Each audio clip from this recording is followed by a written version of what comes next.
మకర రాశి. ఈ మకర రాశి వారికి అందరికీ కూడా అష్టమ కేతుగ్రహం జరుగుతుంది. ఈ కేతుగ్రహ ప్రభావం వలన మీకు అందరికీ కూడా ఏమవుతుందంటే స్వ మరణ ఆత్మహత్యా సదృశమైనటువంటి ప్రాబ్లమ్స్ రావడానికి అవకాశాలు ఉంటాయి. అంటే ఆత్మహత్య చేసేసుకోవాలని అనిపిస్తూ ఉంటుందన్నమాట.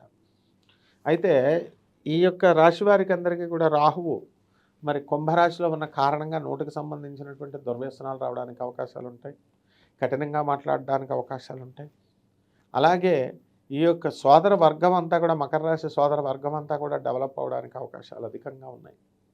అలాగే ఈ యొక్క రాశి వారికి మనం భార్యాభర్తల మధ్య అధికంగా కొట్లాట్లు అనేటటువంటివి జరుగుతున్నాయి.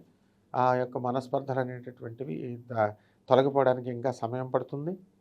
అయితే వీళ్ళందరూ కూడా కోర్టులకి పోలీస్ స్టేషన్లకి వెళ్ళి కోర్టుల వరకు తెచ్చుకొని కేసుల వరకు తెచ్చుకొని గిజగిజలాడుతూ ఉన్నారు. కాబట్టి ఇటువంటివి ఇంకా ఈ 2026 సంవత్సరంలో కొంతమందికి ఒక దారికి రావడానికి అవకాశాలు ఉన్నాయి. అయితే ఈ మకర రాశి వారికి అందరికీ కూడా షష్ఠస్థితిగతుడైనటువంటి గురుగ్రహ ప్రభావం వలన కొంతమంది శత్రువులు అనేటటువంటి వాళ్ళు వెనక్కి వెళ్ళిపోతారు. ఇది కేవలం భార్యాభర్తలు కేవలం మీరు మాత్రమే ఈ ఫైటింగ్ చేసుకునేది కాదు. ఇది వెనక ఉండి మీ యొక్క అత్తగారులు మామగారులు వాళ్ళ బంధువులు వాళ్ళ మామగారులు వీళ్ళు చేస్తున్నటువంటివి ఇవన్నీ కూడా. కాబట్టి జాగ్రత్తగా మీరు అందరూ కూడా చూసుకోండి. భార్యాభర్తల మధ్య థర్డ్ పర్సన్ని రానివ్వకుండా జాగ్రత్తగా మీరు చేసుకున్నట్లయితే బ్రహ్మాండంగా ఉంటుంది.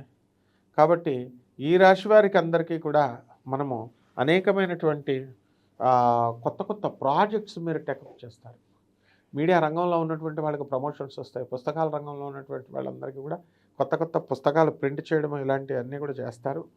ఇక మకర రాశి వాళ్ళకి మరి కొత్త కొత్త వ్యాపారాలు ఈ యొక్క ఎలక్ట్రానిక్స్ ఇండస్ట్రీస్ ఇవన్నీ కూడా బ్రహ్మాండంగా ఉంటాయి.